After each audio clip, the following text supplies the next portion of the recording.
Wow wow, মান সম্মান যায়নি, বাপরে বাপ। জিনিস আমার 14 গোষ্ঠীর মধ্যেও কেউ এভাবে এই জিনিসটা বানাতে পারে না, শুধু আমি একমাত্র পারি।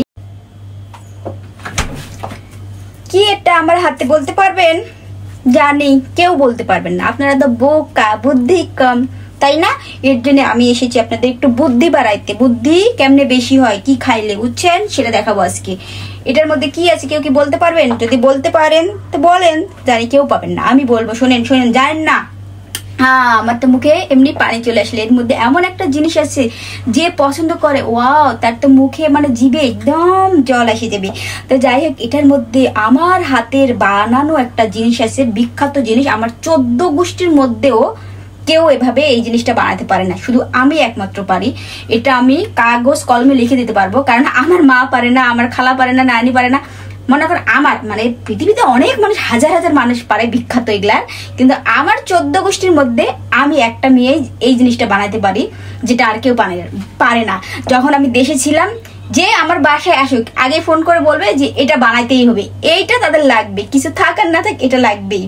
তো যাই হোক, সেটা আমি হংকং এ আসিও বানাই খাই। তো আজকে আমি বানাইছি, তো আপনাদের মাঝে একটু শেয়ার করতে আসলাম যে আমি বিখ্যাত কি জিনিস বানাইতে পারি। আমি অনেক অনেক জিনিস বানাতে পারি। তো যাই হোক, প্রত্যেকটা জিনিস বানাবো আর ভিডিও করব। তো আজকে যেটা বানাইছি এটা হচ্ছে আমার স্পেশাল, আমার অনেক ফেভারিট, এটা হচ্ছে দই। তো এমন দই বানাই যেটা আমার উপর করলেও কিন্তু পড়ে না, মানে কি বলে, উপর করলেও পড়বে না।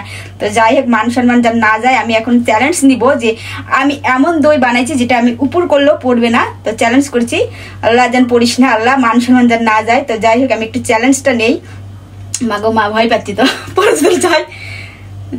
যাই হোক, এই যে ওয়াও ওয়াও, মান সম্মান যায়নি, বাপরে বাপ। এই দেখেন, একদম আমি উপর করেছি। এটা একটা দইয়ের বাটি। ও আল্লাহ, দেখেন পড়ে যায়নি, এটা কিন্তু দই। দেখতে পাচ্ছেন? যাই হোক, মান সম্মান রক্ষা হয়েছে, এটা কিন্তু পড়ে যায়নি, কারণ এটা আসলে অনেক শক্ত, এটা কখনোই পড়বে না। আমি এমন দই তৈরি করছি সেটাই আপনাদের দেখাবো। তো এটা আমি নিজে হাতে বানাইছি, মাশাআল্লাহ, অসাধারণ। নিজের প্রশংসা নিজেই করতেছি, কিন্তু আমার হাতের যেই দই খাইছে সেই পাগল হয়েছে। যাই হোক, পাগলের কথা শুনলে আপনারা আবার আরেকটা মাইন্ড করবেন, এটা তো পাবলিকের দোষ। যাই হোক, আপনারা মাইন্ড করলে করেন। আমি একটু দইটা কেটে দেখাই। দেখেন এত সুন্দর, মাশাআল্লাহ, বগুড়ার দই ফেল। এই যে দেখেন, ওয়াও, এত শক্ত, দেখেন, দেখতে পাচ্ছেন? মাশাআল্লাহ বলবেন, মাশাআল্লাহ, যে আমার ভিতরে কত গুণ আছে একটা একটা করে দেখতে পারবেন। তো যাই হোক, এত সুন্দর দই শুধু আমি আমার 14 গোষ্ঠীর মধ্যে বানাতে পারি। হ্যাঁ, পৃথিবীতে অনেক মানুষ পারে, কিন্তু আমার মতো শুধু আমার 14 গোষ্ঠীতে আমি পারি, এটা আমি গর্ব করে বলতে পারি। এবং আমার 14 গোষ্ঠীর সবাই বলতে পারে যে আমি রান্নার দিক দিয়ে বলেন, আচার বানার দিক দিয়ে বলেন, সেলাইয়ের দিক দিয়ে বলেন, সব দিক দিয়ে আমি নিজেকে মনে করি, নিজেকে গর্ব মনে করি যে এত কিছু গুণ আমার কাছে, আমার ভিতরে আছে, যেটা সবাই দেখলে প্রশংসা করে। আমি একজন প্রশংসা প্রাপ্তি মেয়ে, আমি মনে করি। তো যাই হোক, অনেক মজা হয়েছে এই দইটা। তো দইয়ের রেসিপি আমি এই আমার পেজে কখনোই পোস্ট করিনি। তো কেউ যদি দেখতে চান তাহলে বলবেন, তাহলে আমি দই বানার রেসিপি দেখাবো, ঠিক আছে? এই বিখ্যাত দই আমি কিভাবে বানাইছি। তো আশা করি আপনাদের অনেক ভালো লাগবে আমার এই ভিডিওটা। তো আমি একটু খেয়ে দেখাই আপনাকে, সরি আপনাকে না, আপনাদেরকে। বিসমিল্লাহ।